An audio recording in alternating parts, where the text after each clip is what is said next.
Okay. So welcome back, everyone. Before our keynote begins, I would like to take this opportunity to thank you once more for being here.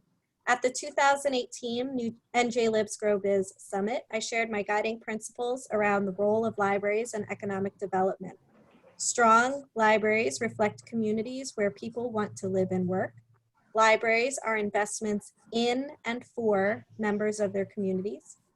Economic development is a library issue. And business services at public libraries promote social equity, including livable wages and financial security for community members. Now more than ever, we see how intertwined our communities truly are and how forces outside of our control can upend our daily lives. The role of the library in these unprecedented times, as well as the weeks and months ahead, is something we continue to discuss and plan.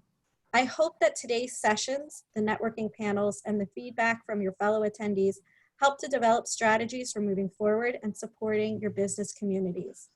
And now I would like to introduce our New Jersey State Librarian, Mary Chute, who I'm very thrilled is here to join us for part of today and to share a few words. So Mary? Thank you, Andrea, and hello, everyone. I'm pleased to join you, and I'd like to personally welcome you all to the 2020 NJLibsGrowBiz Summit. I'd also like to express my sincere hope that everyone is healthy, doing well, and will continue to make all possible efforts to stay safe. As has been noted by many people over the past 6 weeks, we are living in unprecedented times. We consider ourselves very fortunate to have access to sufficient technology to allow us to present today's summit remotely, just as scheduled on April 30th. We are grateful too that so many of you also have access to technology that allows you to join us for today's excellent program. The New Jersey State Library has prioritized services for business owners for well over a decade by offering access to resources such as Reference USA and Business Source Premier statewide. Opportunities like the NJLibsGrowBiz Summit give library staff the tools to expand their connections to the business community, explore new partnerships, and hone their reference skills. While the NJLibsGrowBiz Summit was planned well before the world changed as a result of COVID-19, the lessons, strategies, and resources remain relevant, and even more important as we look forward toward recovery and reopening the economy in the weeks ahead. Thank you so much for allowing me to welcome you all, and I will now turn the program back to Andrea to introduce Ginny. Thank you so much, Mary. It is now my pleasure to introduce Ginny Sterpka. Ginny Sterpka is the Community-Based and Creative Placemaking Programs Manager at Creative Startups, the leading global business accelerator for creative entrepreneurs.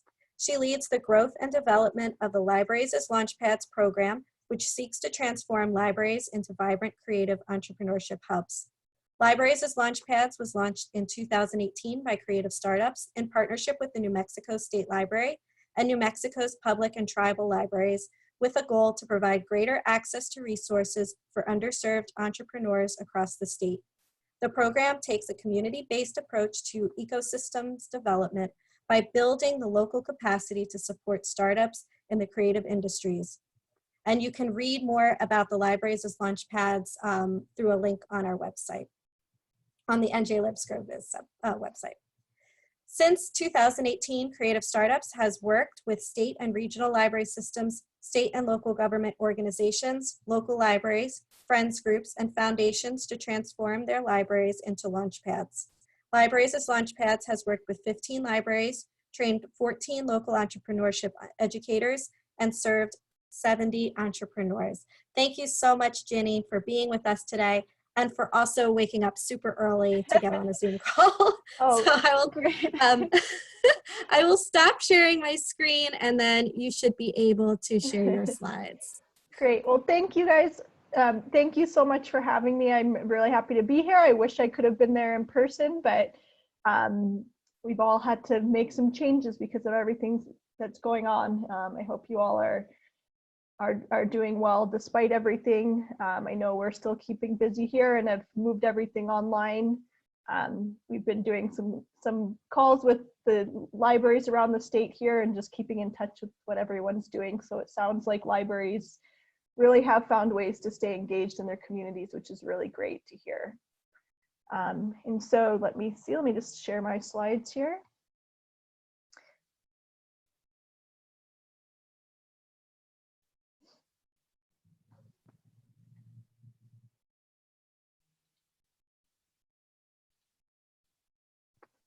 All right, and can you see my slides okay?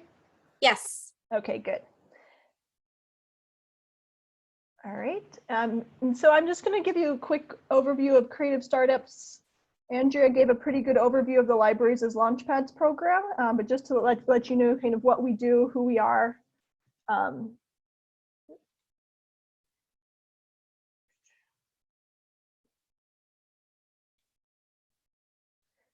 So Creative Startups was founded in 2007 by Alice Loy and Tab Agassiz because they saw a need for support for creative entrepreneurs, especially in our state of New Mexico. There's so many people depend on the creative industries. There's tons of artisans here, lots of creative individuals. It really kind of fosters creativity here. And they saw a lack of support for those entrepreneurs. So that's where it started. We've since grown and expanded, and we now work with people all over the world to develop their creative economy ecosystems and just to grow creative companies. We find that creative companies really do bring something more than a lot of other industries do to an area. Creative industry jobs are given, sorry, I forgot the exact number, but I think it's like a 6 multiplier on jobs just because of the quality of the jobs that they bring. So since 2007, we've worked with over 219 companies who have created over 560 jobs. Let's see. And so these are our main programs. So the Accelerator program is the program that we started with when we first started working with creative entrepreneurs. And that's really for people who are in the place where they want to grow their businesses. So they already have a business and they're ready to scale. From doing that program, we noticed a lot of people applying just weren't ready for it. So we started our Labs Pre-Accelerator program that's for people that have an idea, maybe they've gotten started, but they're not doing it full time yet. With that program is where the Libraries program kind of originated. And so that one, we were approached by someone from the Department of Cultural Affairs with the state of New Mexico, who oversees the library. State library falls under them here. And they had just done a makerspace initiative where they had a mobile makerspace going around to libraries. And they were looking at what's the next step here? How do we move beyond just helping people learn how to make stuff and have that be something that could produce jobs in their areas? So we had a conversation with them and we were like, you know what, we think that this program that we have, we could make a few changes and it would be a great fit to bring to libraries. And that's where the Libraries as Launchpads program came from. And so Andrea really did a great job of giving us a brief overview of this, so I won't talk about it too much. And you guys can view these slides after if you are interested in a bit more.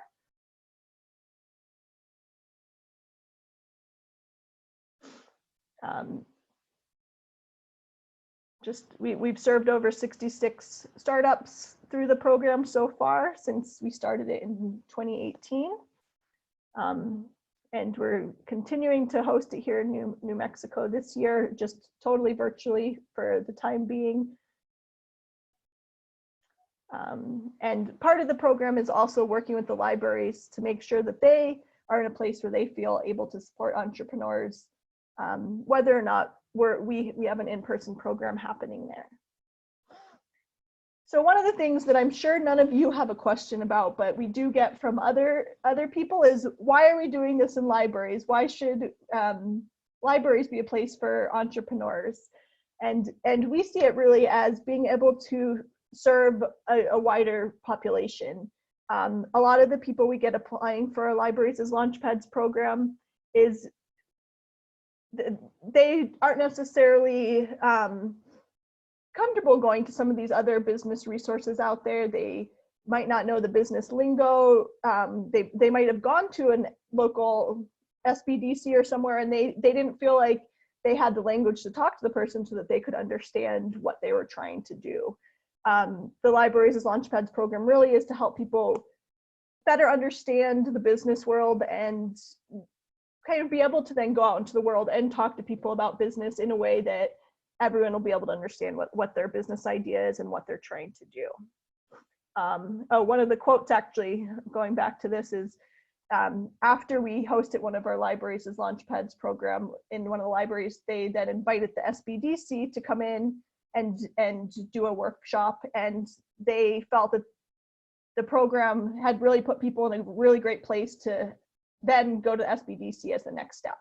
So it's very much about determining the viability of your business and seeing whether or not it makes sense to move forward with the business. And libraries are just already very well situated to help people from all backgrounds of life. Everyone feels comfortable there. It pretty much has the things you need to get started with the business. Okay. And so Andrea told me that there's going to be people with all different levels of business experience that will likely be joining. And so I have a few questions that Andrea will it's a little poll that will pop up. And if people could just take a couple minutes to answer those, I'd greatly appreciate it, just to get a feel for who's joining us and what level of experience people have had with businesses and entrepreneurs in your libraries. So this is my first time ever doing a poll, so Okay. I hope that it's working. It popped up. I'm not sure if I'll be able to see answers, but maybe you could just drop in the chat after, so that we can, or like after a couple minutes, so I can get an idea of Sure, people are starting to people have answer had. now, so Okay. there might have been a little bit of a delay for when it popped up. Okay. So I'll just give a couple minutes.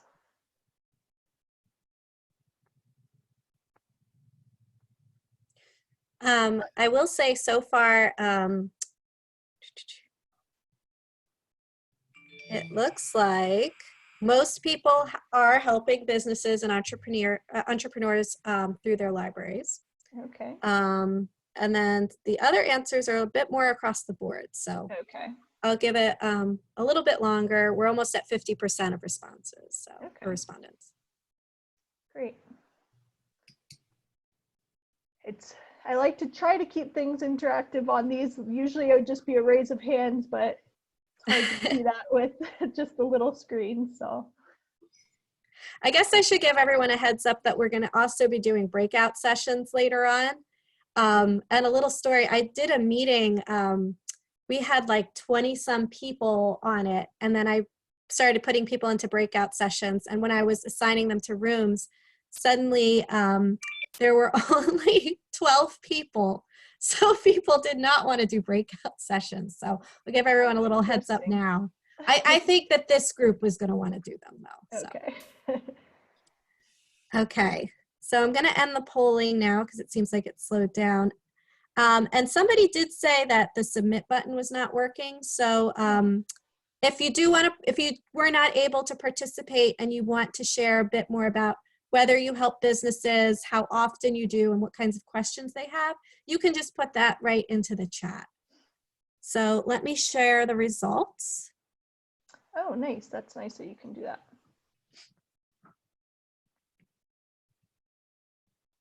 Oh, great. Well, that's awesome to see that some of you do fairly often, a couple almost every day, and some at least once a week. That's awesome. Okay, so I will continue on. I will say that a lot of what we do is with libraries that haven't worked a lot with entrepreneurs or businesses. So for some of you that may have more experience, some of this might, you might already know a lot of what I'm talking about, just so you know. But I always assume that any information, there is something to learn from. So I hope you all do still get a lot out of this. So we are going to start talking about building entrepreneurial networks.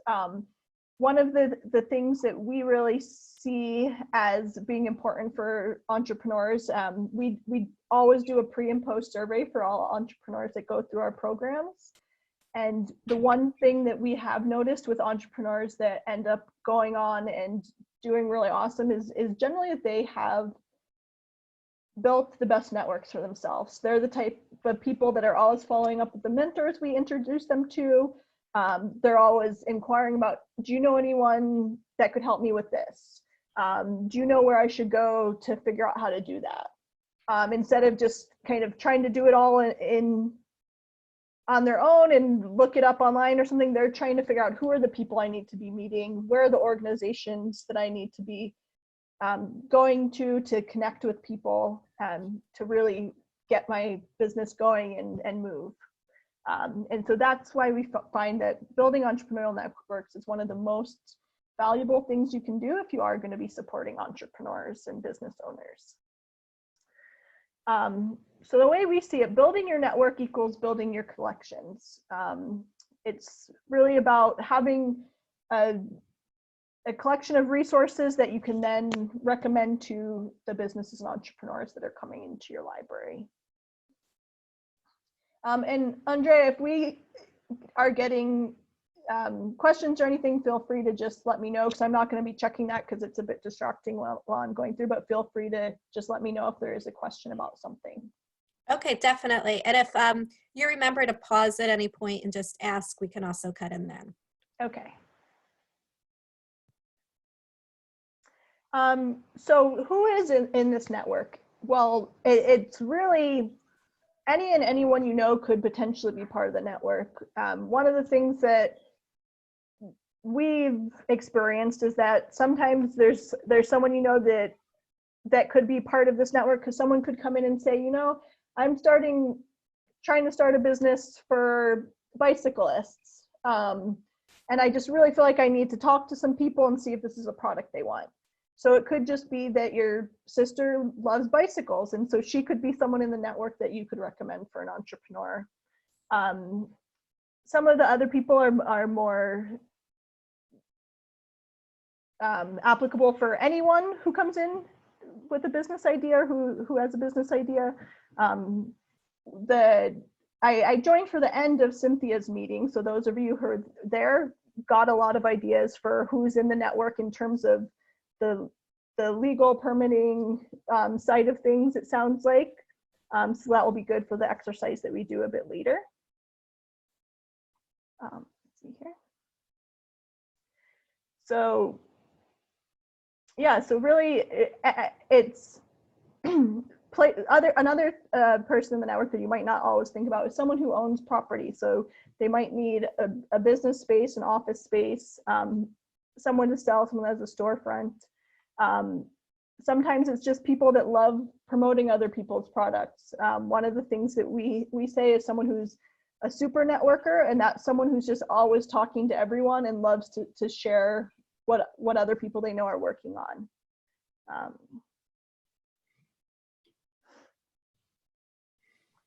Let's see. And so then the one thing we've been working on with the state library here is keeping it organized. And I think that this is something that works different for each library, depending on, sometimes these are personal connections, so you're not going to necessarily put them on a list and say recommend them to anyone that comes in and needs their assistance. It might be more you want to talk to someone first and you would only recommend them in that situation.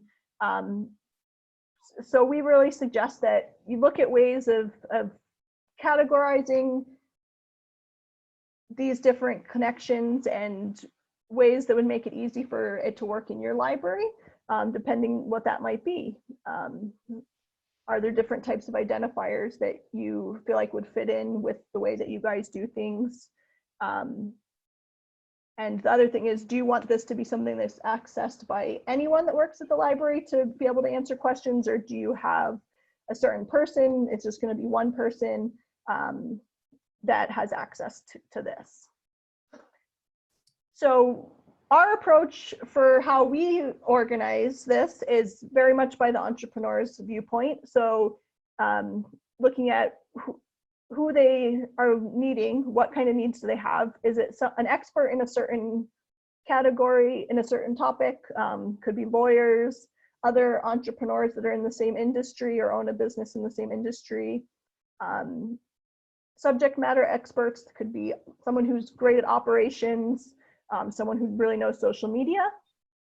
It could be knowledge. And so that's kind of where what Cynthia was talking about falls into, where you really need to know, okay, I just need to know what are the specific permits and things I need in this municipality, in the state. Networking is a big one. So there's lots of groups out there. I'm sure some of you know some of them. There's Creative Mornings is a really great one, especially for creative entrepreneurs. 1 Million Cups is a great one. That one I have in both. That one fits in both networks and experiences because they are a pitching group. They invite someone to come and pitch each week at their events. So that's another great one, is experiences. And that's often learning to pitch your idea more. It might be going to a makerspace and taking some classes so you learn how to work on your prototype. Resources, so things like I mentioned before, people that own space that could be used by the entrepreneur. It could be people that manufacture a product. Maker spaces are also here because they have a lot of equipment. It could be someone who does coding and development or sells materials that the entrepreneur might need. And so then financing and capital, granting agents, federal funding agencies. This is a big one, I think, right now with everything that's going on. Lots of businesses are looking for this kind of support. Just seeing how fast the funds went. The first time that the federal government put them out, we can see how many people were definitely looking for this information. That's something we are working with our libraries here, especially in some of the smaller communities where they don't have as much, have as many resources and people to help with small businesses accessing that information. We were working with libraries on how they could get that information out to the businesses in their communities. And then this other one is things that you might come across that you're not sure where they fit, and it's just a place to put them until you maybe figure that out. Or you might realize, you know, I need to create another category because it's not quite working. And I think this is something we always say, everyone has their different way of doing things, so we make suggestions, but and give a place for people to start if they don't have a system in place, but we always understand that changes. It changes for us once in a while as well. So we'll take this slide got a little messed up. A quick break to see if there's any questions. Did we get anything? Yes, we did get a question. This is Naomi. So the question that I'm seeing right now says, how do you share a network with patrons without coming across as endorsing a certain business? So that's a good question. And I think it really depends on what, we would only suggest something if it seemed super relevant to that individual. If it's I wouldn't see it. I see where you're coming from, but for me, I wouldn't feel like it was endorsing, just because if someone comes in and says, I'm starting a business where I'm going to sell, we'll go to the bicycles again, I'm going to sell bicycle bags. If you recommended that they go and talk to the local bike shop or the closest bike shop, and you know someone there, and you say, oh, talk to so-and-so at the bike shop, I guess if there's multiple bike shops, it might seem like an endorsement, but it's kind of like, that's where you know someone. You could then say there are these other bike shops, but I do know so-and-so at this one, and that could be a good starting point. I think it's really doing whatever seems like the most relevant resource for them. And if there are other businesses in that industry or other services that are offered, try to let them know of all of them, and so they can make their own decision on why they would choose one over the other, so that you don't have to feel like you're endorsing a specific one. But I think if there's a personal connection, someone always likes to have that in to talking or working with someone if they are connected on a more personal level. So people do appreciate that, but I do think letting them know that there are other options makes it clear that you're not preferring this one over the other, and they can make that decision on their own. Was there anything else at this time?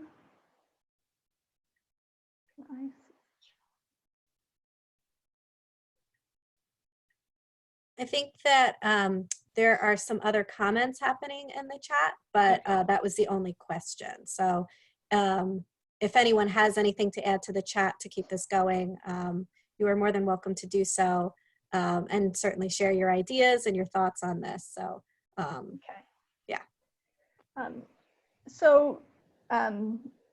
I shared a small workbook with, and was that sent out to everybody beforehand?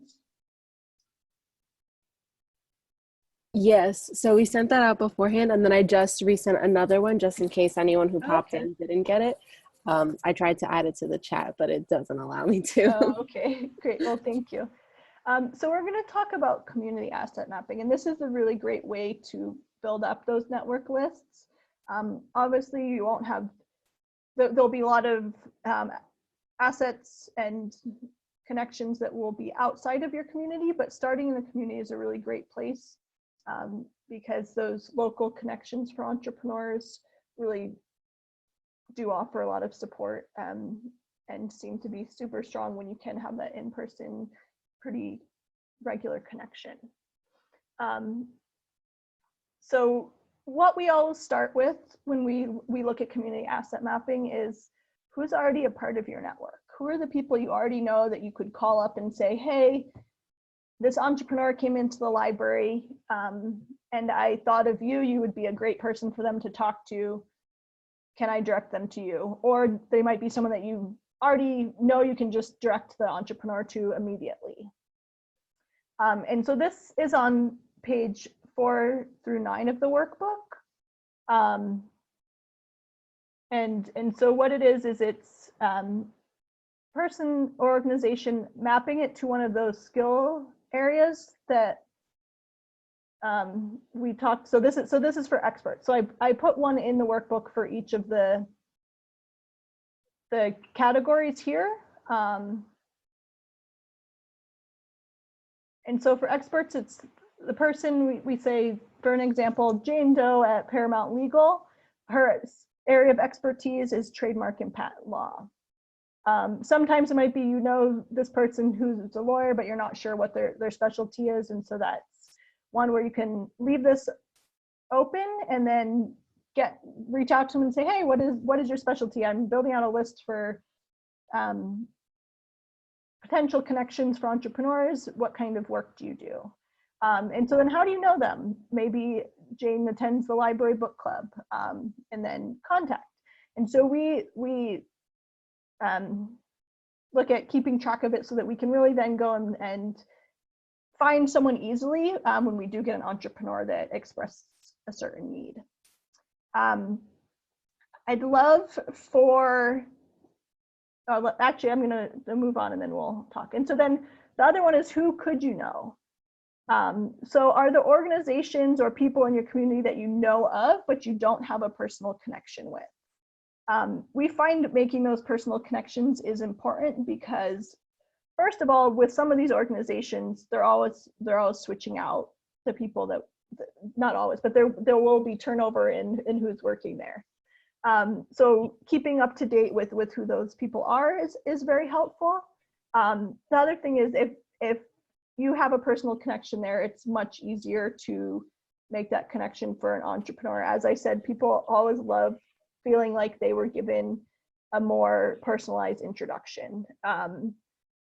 You know that person's more likely to respond and actually help the entrepreneur if it is someone you know, especially when it comes to the possible government offices or that permitting. Sometimes we've had entrepreneurs who have really struggled with finding who to connect with in those places. You might go in, they'll tell you to talk to someone you talk to that person, you're supposed to talk to someone else. And so sometimes you'll talk with someone in those offices that isn't 100% sure on the right person to talk to. So being able to figure those things out and have that is an extra step for the entrepreneur when you do make that suggestion. And so then an example of this one is, so you know that there's a makerspace in town, the KeyLab Makerspace. They have tons of equipment for prototyping. And you know that the reference librarian's daughter, Anne, is a member there. So you'd say, you know what, I'll reach out to Anne and find out who would be the best person to connect entrepreneurs with. Let's see. So I want to give you guys just a couple minutes to think about this on your own and come up with a couple of people that you do know, and then a couple of people that you know of that you would like to connect with, or would be a good person to connect with. I then want to open it up for 1 or 2 people to just share a couple of the connections you have in your community or people that you are looking forward to connecting with. So I'll just give 3 or 4 minutes here if you guys want to think about it a bit, write a couple of things down, and then I'll ask a couple of people to share. And if there's any questions, I can answer those in the meantime as well.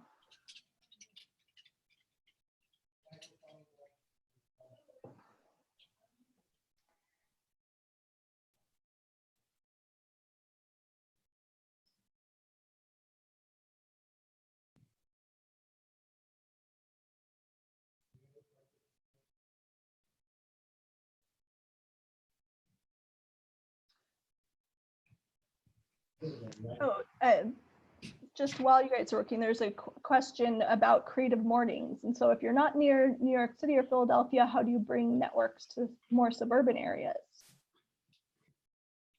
and rural areas? So that's a good question. And so Creative Mornings is actually a network that any community can join. Albuquerque has a branch, and so does Santa Fe. Santa Fe's population is about 70,000. I know not rural, but not a big city either. And they have a Creative Mornings branch there. And so really what it takes is someone has to decide they're gonna lead and organize that in their community. If someone is interested in that, the library could totally do that. There's lots of times there's businesses that will be the one leading it. We used to lead it here in Albuquerque for a while. And so if you go onto the Creative Mornings site, they really give you a lot of information on how to get started if that is something you are interested in starting in your community. And I think the library would actually be a really awesome place to host that and be the place leading it.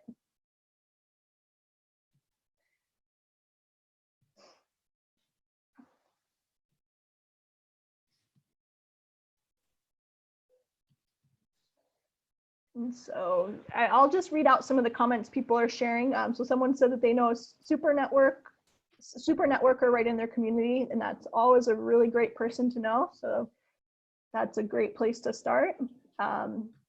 Someone's connected with the local SBDC director. That's a great place as well. Oh, and the local SCORE chapter. That's a very good one. Are there any places that people, so there's a library, there are libraries doing meetups for business tech and those starting a business. And it's something that one of the other libraries is trying to do. And the New Jersey Tech Startup, that's good. Are there any things, places that you know of that you'd like to reach out to as well? Visiting local business associations. So lots of times there might be an SBDC, but you don't know who works there and haven't connected with them. It's definitely a great place to start. Let's see. And talking with the super networker is definitely a great one as well. Oh, good. The Chamber of Commerce, an active participant there.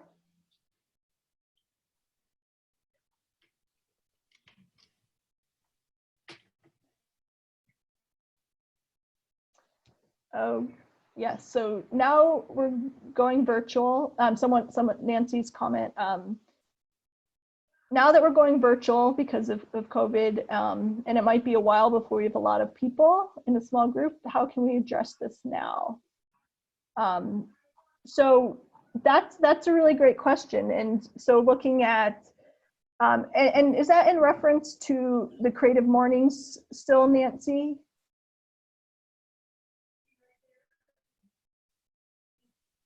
Yeah, I would say so. Okay. Yeah, and so I think that that's something that everyone's struggling with now, and it is pretty much everyone's taking things online. I think with Creative Mornings, I know that they've been hosting some international online calls in wake of what's going on. And so again, I think if you are interested in them, you could go to their site and they would probably have a lot of suggestions, and even calls that are other groups are hosting in other areas that would be easier for people to join, so you wouldn't have to travel. I think it's very much the same for a lot of networking right now. Is it's all happening online. You can still easily research people online and call them up. I know most people are having calls forwarded to cell phones right now, so a lot of those business lines hopefully will still work, but emailing and calling people right now, I think it's actually probably a really great time to start building networks, because everyone is online, so everyone's checking their emails and online a lot of the time right now. At least I know people I've been working with. So I think it's a good time to be trying to build those networks. Some people, things have slowed down a bit, so it might be easier to connect with. I know not for everybody, especially some of the government organizations. Those ones might be a little harder to connect with at this time because they are pretty busy with everything that's going on. But I do think it's a really great time to be looking at who can you connect with and doing research and emailing and calling people, and trying to build some of these networks during this time, so that when you do reopen and open your doors and people come in, you have some more connections. Yes, that's a really great point too, Andrea, is that there's a lot of organizations that are doing webinars and offering online programming for free at this point in time. So I think it's easier to probably learn and connect by just joining one of those, and then you can ask some questions if it is harder to actually get in touch with someone by phone or email. And so then people are writing a lot of great suggestions in the chat as well, so I hope people are looking at that. Let's see. So I'm going to move on here. Thank you all for sharing some of the people you do know and some of the places you would like to connect with. I'm happy to talk about that more as well. So then one of the things that we look at next is, okay, so you've figured out all the people you do know or could know in your community. Some of them might be outside of the community, might be statewide, or it might be a website. But where are the places that you feel like, you know, I really don't know anyone that does financing and offers capital. I need something for small business lending for people that are starting a business, or it might, if it's right now, you might be like, this person's business is struggling and they want to make sure they can stay afloat until things are opening up again. So where do I find that person? And so that's something to really think about. Is sometimes this list will build out as you get questions, because it's hard to really predict all of the different areas that you might need to find these resources, but some of them you can kind of predict and think about beforehand, and so that's something that we try to do, but that's where it's really great to talk with other people. and look at, okay, who else might, who might the library in the town over know of that I don't know of? How can we start building these regional networks? So let's see. Oh yeah. So this is something that if you guys could share, like, is there any, when you're looking through this list and when you're just thinking about the people you do know, are there any areas that you feel like you really don't have connections?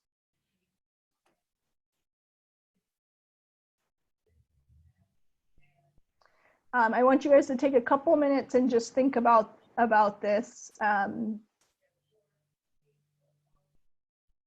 I'll give you 3 or 4 minutes and just think about what places are you lacking. This way we can open up the conversation and people can share a bit about who they might know that would be great for you to connect with.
What are we supposed to write to?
Right, and if people have some different ideas you've had, feel free to drop them in the chat, or if you want to unmute yourself and share a couple things, that's perfectly fine as well. I always feel a little strange just talking into when everyone else is muted, so I'm happy to hear other voices if anyone wants to unmute and share.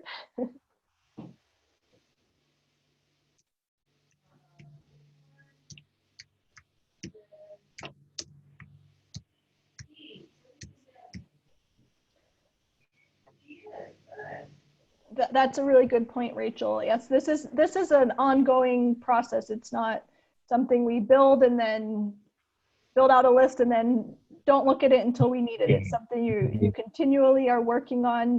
When you meet people, it's good to just reach out to people once in a while, even if you don't need them. At that point in time, for a specific thing, just to make sure that you still have that connection going. That's a very good point, and something that we always make sure to do with all of our networks is keep them relevant and up to date with what we're doing, and and let them know kind of what's our situation, what's going on. If you do have some entrepreneurs coming in and have some good stories, people always love to hear those, especially if they are people that work with entrepreneurs. They'd love to hear how your library is working with entrepreneurs. I know here there's some people that always are surprised to hear that the library's helping entrepreneurs. Other people who are like, yeah, of course they would, and that's something that always surprises us. But sharing those stories of how entrepreneurs are doing, especially if it is someone that you've referred to that person that you're keeping in touch with, they would love to hear those.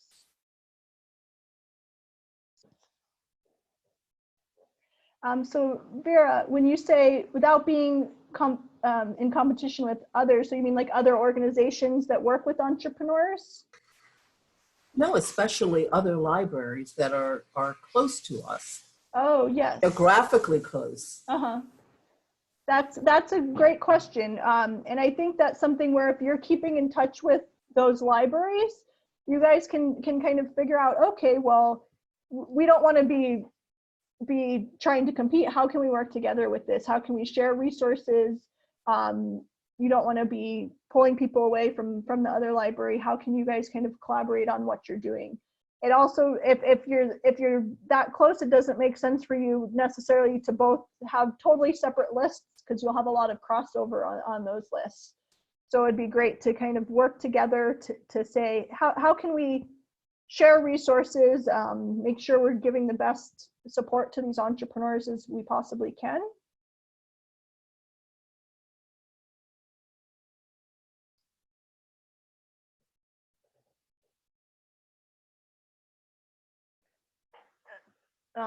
That's a great question too, Nancy. And I think that's something where each system, it is different. And that's why we said we kind of make some suggestions, but it's each system kind of needs to figure out on their own how that works. And like you said, passing on the name of someone to another library doesn't always work.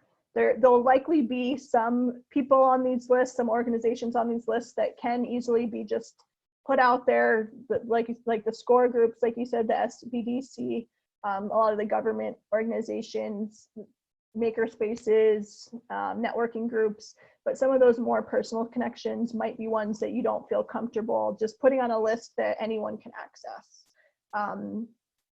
So I think that's something to consider too, is okay, maybe there are multiple lists. Maybe there's the public list. And that question would be for someone else, the one about the New Jersey State Network list.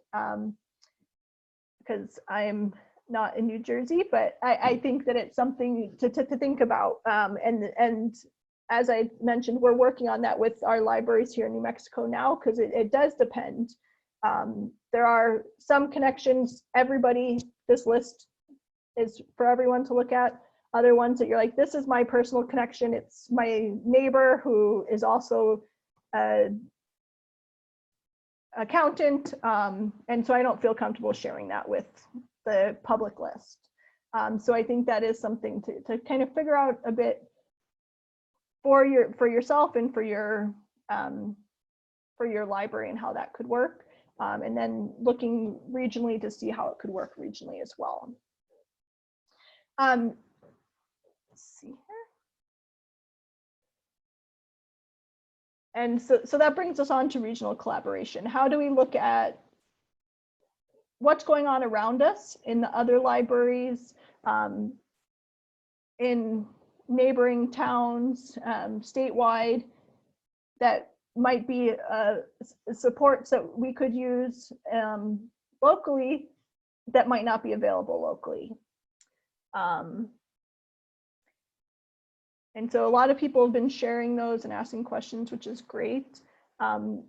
We're going to actually do a couple of breakout sessions here so that you guys can share. One of the things that I mentioned is sometimes there's resources you aren't even aware you should know of. And so just talking with other people and saying, oh, hey, like, do you have anyone on your list for resources. They might mention something that you either know of or don't know of that you hadn't thought to put on your list. So Andrea, if we could just do 5 or 6 people per group, and I think there's the option to just do random assign. We'll do breakouts, and then I want you guys to kind of just talk about some of the things on your list and share some of the resources that you do feel like are ones that could go on a public list or that you would be willing to share. I think it's also good to talk about the ones that might be personal connections. You don't have to not to share that information, but just so people are thinking about it might help people spark people's ideas and get them thinking about other connections they have that they might not have thought about. Okay, so I'm about to put everyone into your rooms, and I'm just double checking to make sure that Ginny, you and I and Naomi aren't in the same room. Oh, okay. So I Yeah. think we're okay. So we're going to be in 8 rooms, and I am going to do that now. So you're going to see an invitation to join a group, and you'll just click on that, and I will close the rooms when we're done. See y'all in a bit. Oh, Andrea, I just wanted to say, I think, I guess you maybe judge by your room, but I was going to say 10 to 12 minutes should be good. Okay, perfect.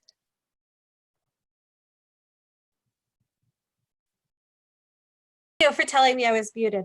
So you're all coming back into the main room. We'll get continue on. I just wanted to say hi. Hi, Nancy. Nancy, I just figured out how to unmute myself. Oh, okay. I'm from Jackson in the Ocean County Library System, Okay, great. and I'm actually a library assistant. I'm not a librarian, Okay. but I had registered for this, and it was like I didn't realize it was mostly for librarians. So Oh, no. I mean, I think that a lot of times at library assistants, especially anyone who's at a service desk, is, you know, helping everybody. And when you walk into a library, you don't know the difference between a library assistant or a librarian. So we're very happy to have you here. Yeah, thank you. Well, thanks for encouraging me to speak up. Oh, no problem. And I hope that you're getting a lot of great information from today. Yeah, it's pretty interesting. Good. Yeah, All right, thank Ginny, you. I'm going to turn it back to you. All right. Well, welcome back, everybody. I hope you had some good conversations in the breakout groups. I know I did in mine and learned a lot about what people are working on and connections they have. I want to open it up for someone. I'm going to ask a couple people to share and just maybe a resource you learned about that you didn't know about, or something really cool you might have learned about another library.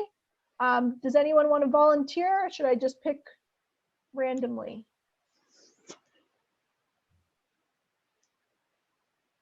Let's see. Pick Alan Kleinman randomly. I Thanks, was going Vera. to say, if you need somebody to speak. Well, Vera, Vera, you know what we do. I mean, Vera's our competition, sort of. I have to say, you know, the Montville adjoins the township of Parsippany, and so it's not quite true. Vera and I have worked on projects in training with Reference USA. We find the main library of Parsippany is far enough away from our library that we have different groups, and Parsippany, certainly being the largest municipality in the county, with so many businesses and companies and whatever, really is positioned much more in working with businesses. What we've tried to do is look at working with entrepreneurs, people who are starting up, people who generally come to the library and say, I have a great idea. And so we've done pretty much what you would expect. We've done all the kind of training programs for local business, you know, and I was saying to Ginny, anytime we take any one of our technology classes and we put the word for business afterwards, it always is a success. But on the other hand, we worked with our local SCORE chapter and did not find that that was a beneficial for both of us. We were more interested in having people come use the library, learn about our resources. They were more interested in getting mentees. And so when we would have a program that 25 people would show up, they'd be upset because they say, these are not going to be our potential mentees. And then they didn't like it when we only had a few people and no one wanted to sign up. So I think from where we sit, which may be different from our neighbors in Parsippany and the other libraries around us, we're going to concentrate on small business getting things started. We already work with our chamber. And I've been trying to convince the township that we are a part of economic development and how we contribute to the life in Montville. I think that's the biggest goal that I want to have for growing our business program here at the library. Great. Well, thank you for sharing, Alan. And Vera, Alan and I were in the same group, so when you chose him, I was like, oh. Wasn't he wonderful? He was just wonderful. Thank you, Alan. You're welcome, Vera. One of the things that was brought up in our group was that sometimes people, other organizations in the community don't really want to acknowledge the library as a place for entrepreneurs, or they don't understand what they'd be offering that isn't already offered. And that was something we discussed is how do you kind of communicate, like we're trying to fill a void in a place where there might be entrepreneurs that don't feel equipped to go to these other places. They feel more comfortable asking questions in a library where they don't feel like there is a stupid question. You can ask anything in a library. So figuring out what it is that you're offering that isn't already being offered is a great place to start, because it might just be that people are more comfortable in the library and more willing to go to programming there. But communicating that with other organizations is a way to make sure you're not kind of creating distance between you and some of these other resources for entrepreneurs, and are trying to find a way to collaborate. And if I could just say something, I mean, I mentioned that the fact that our two libraries, Parsippany and Montville, work together on joint projects and training, and it may be a good idea for libraries to think about not just doing this alone, but finding their other neighbors, other libraries near them. And maybe you might be responsible for one thing, the other library for another. And this way you can develop a larger audience for these programs. And maybe, you know, we do this kind of program and they do that. So we don't have to keep recreating the wheel and doing these things regionally, or how people think. They don't necessarily think locally as well. So if you can do that. And I think we're going to try to do more of that with our neighboring libraries. That's great. And yeah, and I would second that, piggyback off of that, a lot of times the groups that we work with have different geographic areas that they work with than what we would consider in our own libraries. So they're looking maybe at the county or regional level, where we're looking at our own municipalities. So by knowing and some of those things vary across the state. So if you know the partners and where they're working, it might help you to find potential partner libraries. And same thing, sometimes residents they look at libraries as one thing, not realizing how the things are actually run. So I really like that idea, Alan, and I think I encourage everyone to work across borders where it seems appropriate. My group, it was Rachel, Daniel, and Julia. We talked about, well, first of all, Daniel brought up a good resource that I hadn't thought about, which was the downtown development commissions.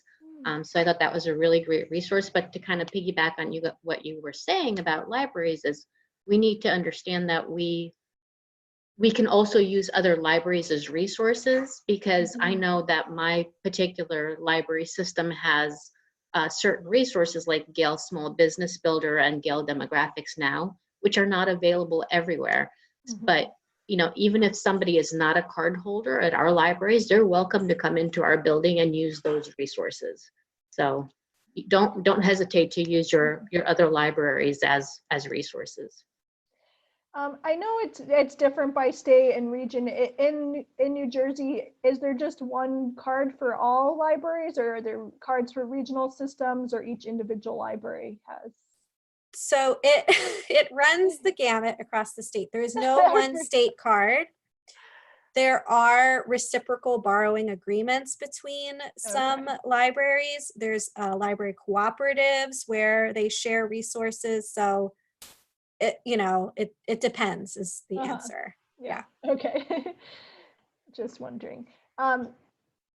So Carolyn, I kind of want to ask you to share, because you seemed pretty excited about that last comment.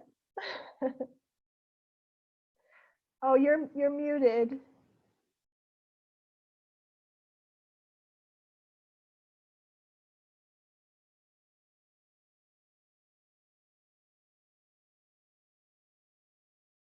Oh, maybe not. Sorry, I'm Oh, there we go. muted. It's okay. It may be better for you if I'm muted. Okay. But library cards are just a big discussion point for us. Okay. So there's a little competition of how great your library card looks, and that kind of thing. But we don't have a state library card at this time. So it just tickled me. So thank you for that. Okay. Did you want to share a little bit about discussion with your group, or anything you may have found out? It's interesting. Manuela mentioned the resources, and we did get into a little bit of discussion. Alex maybe would like to talk about that a little bit, about how his library is using different resources that are available digitally. So it was a good thing for me to learn about, being able to implement that. We're not. Alex, did you want to share a little bit? It sounded like that was something Carolyn found super valuable. Hi, yeah, Ginny. I'll share a little bit. Thank you, by the way, for doing this presentation. So mainly we were talking about our use of Reference USA and how we made it available to folks, and the different uses that you can get out of it, such as like job searching or finding information about your local businesses. I know there's a feature on there where you can even look up the owner, the number of employees, and all those kind of metrics. So we thought that was really useful for connecting people in the community to different local businesses. Nice. Yeah, definitely a great resource. All right. Did anyone else want to share anything? We'll have a couple more minutes. All right. I will just move on then. Let me share my screen again.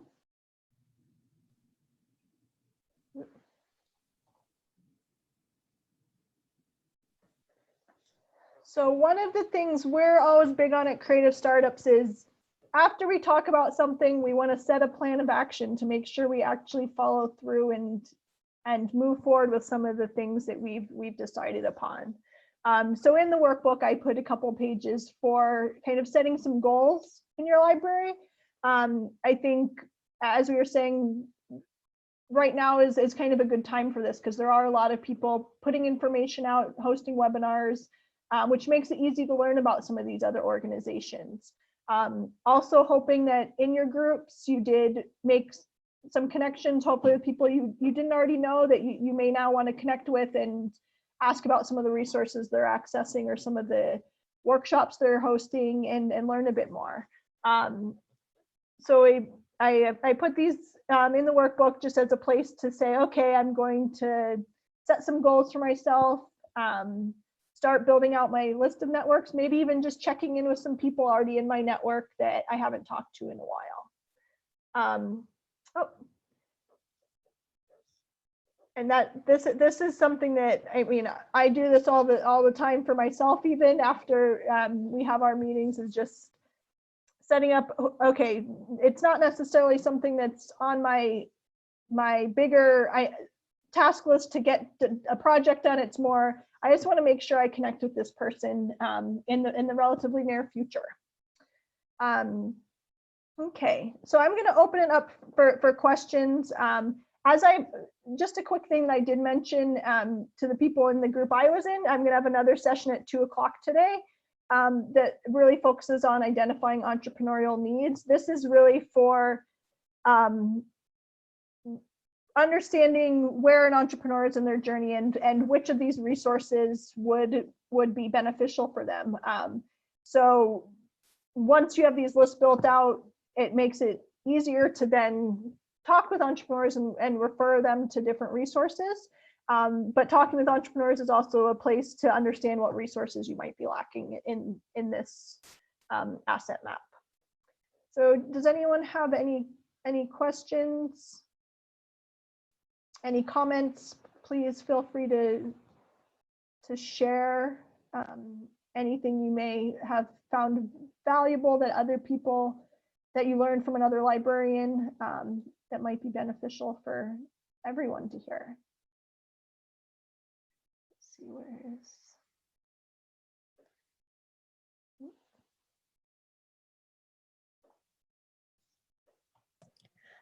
I had, oh, go ahead, Naomi. Oh, Sorry. I was just going to bring up something that was asked during my group breakout, and I thought it was a really good question to bring up. So what can a chamber of commerce do to support a new business? Because a lot of times there are focuses on businesses that have already been established and are currently just still growing. But what about these new businesses that are trying to come in, especially during this time of COVID? You know, what are they doing to still help these new businesses become established? Yeah, that's a really good question, and I know it's one of the things that we've experienced a lot, just because we generally do work with pretty new businesses and people that just have ideas in our libraries, and that's where we feel that the library is a great place to offer resources that the chamber doesn't necessarily have. I think what the chamber can offer is that network of business owners that already are in operation, and so they can answer a lot of questions that a new business owner might have. They've already done the licensing and gone through a lot of the processes that this new business owner or this aspiring business owner might need to access. And so that's one place. I think one of the things that we talked about in my group also was that lots of times new entrepreneurs have a lot to figure out before they can access some of the other resources. We've had entrepreneurs that have said they've gone to the SBDC, who does help write business plans and some of those early stage needs, but if the entrepreneur is sometimes not even to a place where they can do that yet. One of the things we always say is that just talking to potential customers is a really great place to start. So that might be finding other networking groups, not just ones that are business related. It might be finding a group of people that love, going back to what I said before, I like bicycles, in case you didn't notice, but might find a group of cyclists if the business is bicycle related. So it might be more looking towards that type of group in different communities rather than the business community early on, because you need more feedback from your potential customers at that point than you might need business support. First, making sure that you have a viable business idea that people are going to pay for and use is a really great place to start. And so the chamber might not be the best place if you are that early in business development. Did that answer what you were looking for? Yeah, I definitely think so. I know we discussed SCORE, free online webinars that could possibly help, but I think that that did definitely bring a new option, something that we hadn't even thought of, with going to potential customers and trying to see if you do have a viable business idea. So I think that that definitely helped clarify. Thank you. Are there any other questions? Let me check the chat as well.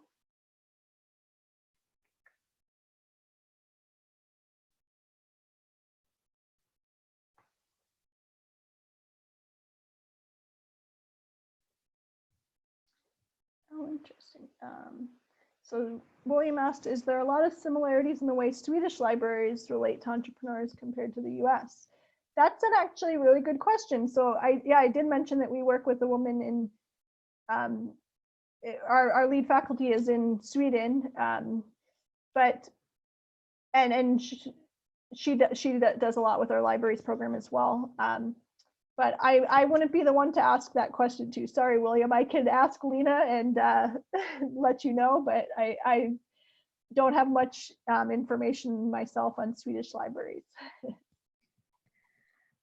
One thing that I had a question on from the conversation in our group was about privacy. I think probably you've been hearing the same thing in New Mexico, but libraries are very concerned with respecting the privacy of their patrons. And when you're talking about networking and referrals for experts and things, I think sometimes we get a little bit nervous about sharing too much. So do you have any perspective on that? When to be more concerned or how to make referrals to respect privacy? Yeah, so are you thinking of privacy of the individual you're referring or privacy of the person you're referring them to? Or I think someone else from the group can certainly chime in if I'm misrepresenting, but I think it was a little bit of both, or maybe a little bit more, okay, so you've identified this person who's an expert in something. Mm-hmm. When can you feel comfortable just kind of putting people in touch with them or saying, yeah, go talk to them? That's a great question. And that's something that what I tend to do personally, and what I think as an organization we generally do, is if you don't feel comfortable or you aren't sure if that's something you should do, is so just reach out to that person before referring them to anyone or referring someone to them. So just reach out to them and say, hey, I have this entrepreneur who came in that I think would benefit a lot from talking with you. Is it okay for me to connect you? And then on the entrepreneur's end too, just make sure what level of comfort they have in terms of wanting to share. I know lots of entrepreneurs are just very worried about sharing too much about their idea. They're worried someone else will take it. We always try to make it clear that, like, it's very rare that happens. If someone's very passionate about their idea, you're already 20 steps ahead of someone else who just randomly hears about an idea you have. But in terms of just respecting privacy, is just always double check that people are okay with it. Double check with the entrepreneur. Say I can send an email and out a couple emails out and see if people are willing to connect, and then do that and just make sure that they're comfortable with it. I think once you have a relationship with the people, and which is why it's good to check in with individuals and organizations that are part of your asset list, then you'll know the people that are fine with you just shooting an email and saying, connecting them to someone without having to do that kind of first step of making sure it's okay. And that's why it's just important to keep kind of the relationships open. I know if this is a list of that's a more public list, I think the people on that list or organizations on that list then do need to be ones that they expect to just have entrepreneurs being sent to them, and it's not something you need to worry about then. Okay, great. Thank you. Yeah. Okay, well, I think we just have another minute here. And everyone feel free to email me at Ginny@creativestartups.org. It's in the workbook handout that was sent out. I'm happy to answer questions via email or get on a call at some point if anyone wants to chat. And love hearing about everything you guys are working on. Great. Thank you so much, Ginny. We really appreciate you being with us. Would have loved to have you visit New Jersey, but maybe we'll do that in the future sometime. Yeah, that would be great. And as Ginny mentioned, she will be back at 2 p.m. to talk about the entrepreneurial needs. So our next session is our first business group networking panel. So if you were curious about some of the groups that maybe were mentioned, or you're wondering who to be connected to, who are the main organizations in the state, you will have a chance to meet some of them. So our first networking panel is going to feature representatives from EBSCO and Reference USA, which, as you know, are our statewide business. They offer statewide access to some business resources. And we're also going to have representatives from the Economic Development Authority and UCEDC. So I will see you here at noon. You get a little bit of a longer break to get a snack. So I'll see you soon.